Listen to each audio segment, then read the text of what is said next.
कभी भी किसी व्यक्ति को यदि आप भोजन करा रहे हो किसी को, उसका पेट भराना उद्देश्य बना बनाइए। आप स्वयं भोजन कर रहे हो, पेट भरना उद्देश्य मत बनिए। पेट भरने के साथ स्वास्थ्य ठीक रहना चाहिए, ये उद्देश्य होना चाहिए। तो तुम्हारे उद्देश्य ध्येय क्या है? ध्येय भोजन करते करते भी स्वाद भी ले रहा है, रोटी को भी देख रहा है, क्रम से ध्येय बदल रहे हैं। पहला ध्येय भूख मिटाना था, भूख मिटाने के लिए ध्येय क्या बनाया? रोटी। रोटी खाते समय अब ध्येय क्या बन गया? अरे खाना ही नहीं है, तुम मिट्टी थोड़ी खा रहे हैं, इसमें स्वाद भी आना चाहिए। स्वाद ध्येय बन गया। स्वाद के बाद अंदर चला गया। अब अंतिम ध्येय क्या बचा इसके पास? जो मूल ध्येय है, जीवन चलना चाहिए, स्वास्थ्य ठीक रहना चाहिए, ये अंतिम ध्येय था। ऐसे ही जो 5 इंद्रिय विषयों में तुम्हारा चित्त जा रहा है, उसको हटाइए, पंच परमेष्टि को ध्येय बनाइए। तुम्हारा ध्येय पंच परमेष्टि होना चाहिए, विषय कैसा नहीं, पंच परमेष्टि। पंच परमेष्टि हमारा ध्येय नहीं होना चाहिए, मात्र 5 पापों से बचना हमारा ध्येय है। पंच परमेष्टि तो ध्येय जैन निशान जैसे प्रतिष्ठाचार्यों ने सब नाश करके रख दिया, पंच परमेष्टि को ध्येय बना करके। नहीं घबराना नहीं, मैं नाम किसी का लूं पर मेरा काम बनना चाहिए। जैन निशान जैसे पंडितों ने पंच परमेष्टि को ध्येय बना करके 5 पाप खड़े करा दिए। वो कहाँ है? पंड्या पांड्या, अरे ज्ञानी वर्धमान पांड्या, ये जैन निशान तुम्हारा सगा, ये पंच परमेष्टि को ध्येय बना करके इसने पाप खड़े करा दिए। बड़ी अधूरी बात सुनकर मत चले जाना। जब पांड्या का सिर दर्द किया तो जय पंडित जी के पास पहुंचा और निशांत जी ने कहा, ऐसा करो, आप भगवान मुनि सुब्रतनाथ की माला फेरो, तेरा शनि ग्रह उतर जाएगा। ठीक है, शनि ग्रह उतरवाने के लिए। फिर ललित पहुंचा, बोले पंडित जी घर की तिजोरियां खाली हो रही, क्या करूं? आप ऐसा करो, पारसनाथ की पूजा करो। सुख संपत्ति वो हुई तो उसने पारसनाथ की पूजा करा दी ललित से। इसके बीच में फिर पहुंचा विनोद लोहाड़े, बोले पंडित जी, बोले क्या हुआ? मैं बहुत परेशान हूं, जहां देखो खाज खुजली, क्या करूं? ठीक काम कर, तू सिद्ध चक्र विधान कर ले। ये सब काम ठीक बता रहे, चिंता नहीं करना, आप भगवान के पास ही तो भेज रहा है, पर हम जैसे लोग ठीक नहीं मानते। तो ऐसा करके एक पहुंचा वो अजयगढ़ सिराजगिरी का अध्यक्ष, पंडित जी सब तिजोरियां खाली हो, अब और क्या उपाय है? बोले क्या उपाय बताऊं तुझे? एक काम कर, तो 1 लाख का दान मुझे कर दे, तेरे शनि ग्रह की पूजा हम करवा देंगे। बहुत बढ़िया। और अजयगढ़ के राजू के शनि उतरे ना उतरे, पर जैन शांत के तो उतर गए। डोलची में लिए हुए लोग तेल डलवाते रहते हैं, अब जो तेल डाल रहा है उसके उतरे ना उतरे, पर उसकी बाल्टी पक्की भरी जाएगी। इंदौर में, भोपाल में शनिवार को मैं रोज निकलता, रोज देखता था, सुबह से छोटे छोटे बच्चे एक मूर्ति रखें और दुकान पर लोग तेल डाल रहे हैं। हमने बहुत बढ़िया, तेल डालने वाले उतरे ना उतरे, मिर्ची टंगवाने वालों को उतरे ना उतरे, तो मिर्ची टांगने आता ना उसके जरूर उतरते। ओहो, समझ गया क्या? जैन शांति की बात कर रहा हूं, देखो दुनिया की बात नहीं, मैं जैन शांति की बात कर रहा हूं। उसमें तुम लिपट जाओ ललित तो तुम्हारा काम। अब इन्होंने क्या किया? पंच परमेष्टि को ध्येय बनाया, पर पंच परमेष्टि को ध्येय बना करके बिठाला तो भगवान के पास है, पर ध्येय बाहर से पंच परमेष्टि थे, ध्येय कुछ और था। संसार के सुख पर दृष्टि थी तो ध्येय क्या था तुम्हारा? पंच परमेष्टि ध्येय होने पर भी परमात्म ध्येय नहीं था, क्योंकि संसार के सुख की कामना थी। ये विषय समझना। पंच परमेष्टि के पास ही बिठाला, पर ध्येय सबके अलग अलग थे ना। कोई को धन चाहिए था, किसी को रोग ठीक करना था, किसी को संपत्ति चाहिए थे, किसी को मित्र कुछ चाहिए था, तो उन्होंने अलग अलग भगवान के नाम ले दिए और आपको वहां बिठा दिया। पर सत्य देखना, जब ललित भगवान की पूजा कर रहा था मुनि सुब्रतनाथ स्वामी की, उसमें मुनि सुब्रतनाथ भगवान को तो देख रहा था, पर घर में क्या देख रहा था? आ रहे कि नहीं आ रहे? क्या मुनि सुब्रतनाथ के पास बैठ करके इसने कब ध्यान किया? जो जानी अरंताणम दौवत गुणत पद्धतिम सो जानित खलु अपाणम मोहम खलु तस्लयम जनती। अरे भाई, आपको पंडित साहब को बोलना चाहिए था, मित्र तू भगवान के पास संपत्ति के लिए मत बैठा, ध्येय दूसरा बनाना। जैसे दर्पण के पास जाकर के दर्पण को ही देखता है, दर्पण को ही निहारता है, लेकिन फिर भी दर्पण को नहीं देखता। हो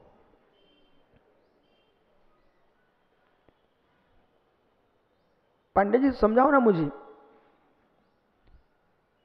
यहां सबसे सुंदर देखो, बार बार बिल्कुल जम ठम के आता ललित पाटनी। देखो इसका मतलब इसने दर्पण में कितना समय लिया होगा। आप मुझे मत बताओ, इसी से भाई से पूछ लो ना कि आपने दर्पण में कितनी देर तक देखा।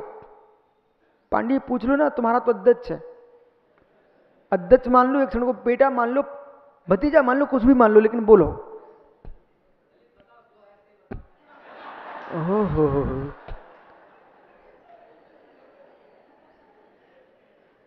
5-10 मिनट तो लगाए होंगे पक्के में।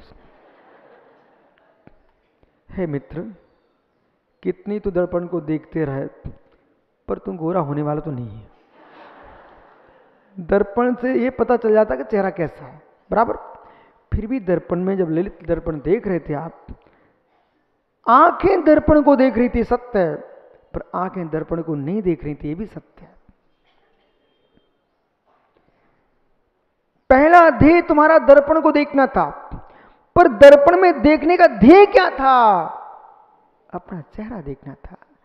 ऐसे मित्र, सम्यक दृष्टि जीव पहला ध्येय रखता है भगवान को निहारने का, पर भगवान को नहीं निहारना चाहिए, भगवान में निहारना चाहिए। मूर्ति को देखते हुए मूर्तिमान को देखना, और मूर्तिमान को देखते हुए अपने भगवान को देखना। कांच देखना तुम्हारा लक्ष्य नहीं था, कांच में देखने लक्ष्य था। ऐसे दिन उन्होंने आपको मुनि सुब्रतनाथ स्वामी के नाम लेकर के और ये लोभ दे दिया है कि तेरे घर में संपत्ति बढ़ जाएगी। तो मैं कहूंगा पंडित जी, व्यवहार के लोग तो यूं कहेंगे भगवान के पास बिठाया है, पर सत्य है तुमने पाप के पास ही बिठाया है, क्योंकि लक्ष्य में तुम्हारे परिग्रह रखा हुआ था, 5वां पाप था।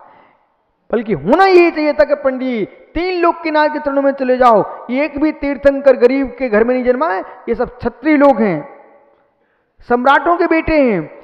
उनने सब कुछ छोड़ा क्यों? इस संपत्ति के लिए नहीं, आत्म संपत्ति के लिए, जिनगुण संपत्ति के लिए। आप अरहंत के पास जाओ, जिनगुण संपत्ति के लिए जाओ, ये संपत्ति के लिए मत जाओ।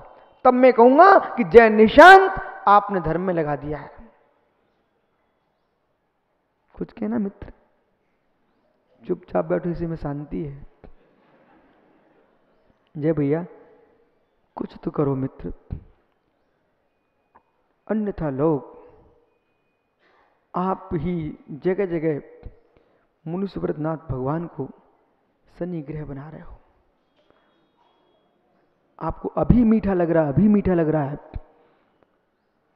और मेरी बातें आपको कड़वी लग रही हैं, पर जिस दिन धर्म समझ में आएगा तो कहोगे अरे भाई, दर्पण में देख, अपना चेहरा देखने जाएगा तो दर्पण तो अपने आप दिख जाएगा। तू गरीब है ना, संपत्ति चाहिए, भाषा बदल दे, काम वो तेरा हो जाएगा। भगवान से पैसा मांगने मत जाना। खूब एलोरा जाना, पेठन जाना, कचनेर जाना और जेठवाड़ा जाना। धर्मा क्या है? धर्म तीर्थ चले जाना, जितने तीर्थ सब तीर्थों में चले जाना, मांगे तुंगे चले जाना। मित्र, मेरा विश्वास है, और विश्वास नहीं परम सत्य है। वो का नेमी पहाड़िया, यानी इस संजय के बगल में बैठे और निगोतिया तुम्हारे पीछे बैठे हैं, यहाँ कोई सेंट तो नहीं लगाए कोई? क्यों ये सेंट कौन लगाए? ईमानदारी से बोलना, हाथ ऊपर करने जा रहा तो सेंट लगाओ। देखो धर्म तीर्थ का अध्यक्ष खड़े हो जाओ भाई, पंडित जी खड़े हो जाओ, सुंगो सेंट है क्या इसके?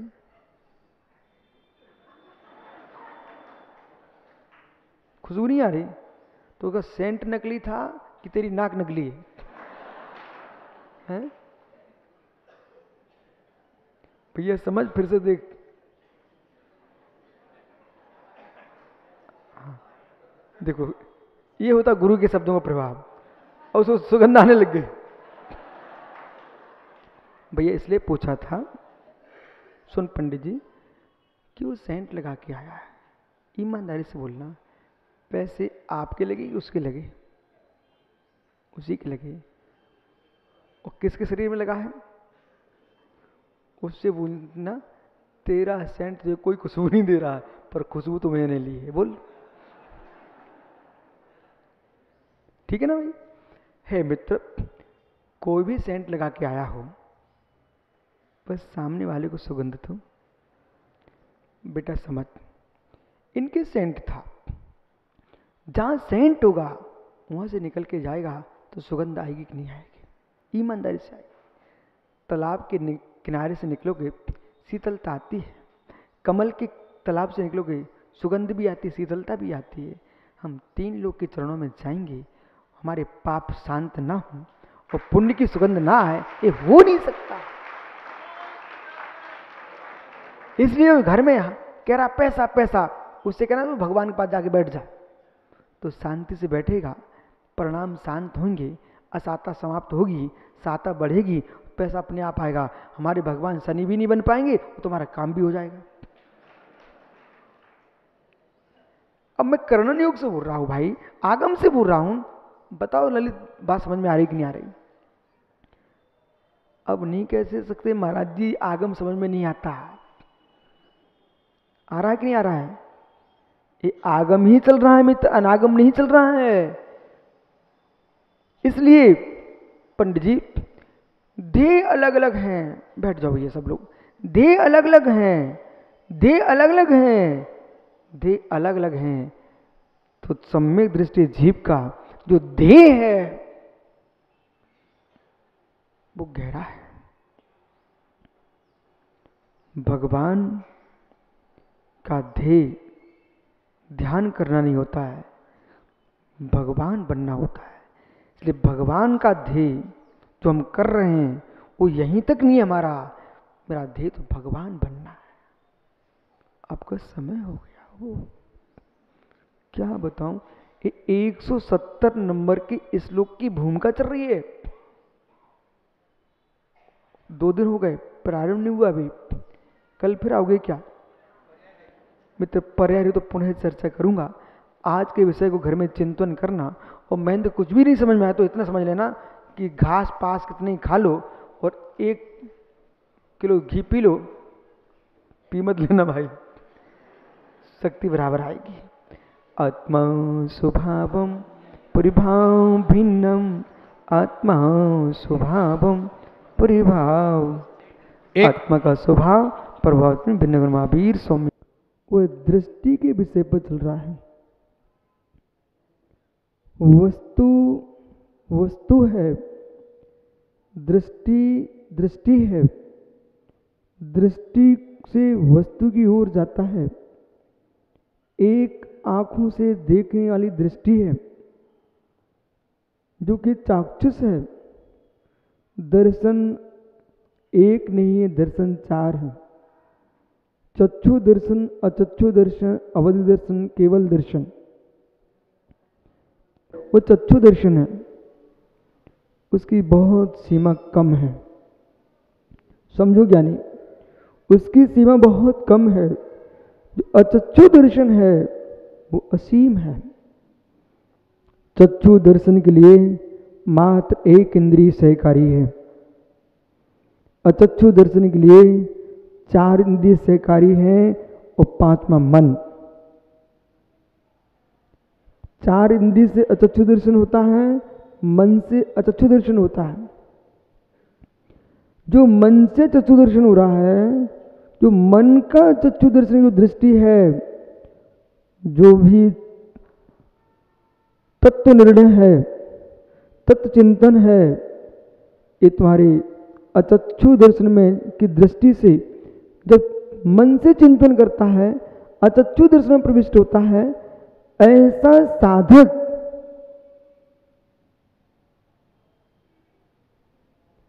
बैठा यहाँ है मध्यलोक में और अचक्षु दर्शन से देख रहा है सिद्ध सलाह को। बैठा यहाँ है मनुष्य गति में, देख रहा है अचक्षु दर्शन से अपनी सिद्ध पर्याय को। अब प्रारंभ करिए। आप सिद्ध पर्याय को निहार रहा है, सिद्ध पर्याय को निहार रहा है। जो जो मन का चिंतन है, मन से जो जो ज्ञान तुम ले रहे हो, मति ज्ञान, श्रुत ज्ञान, दोनों ज्ञानों में मन का उपयोग होता है।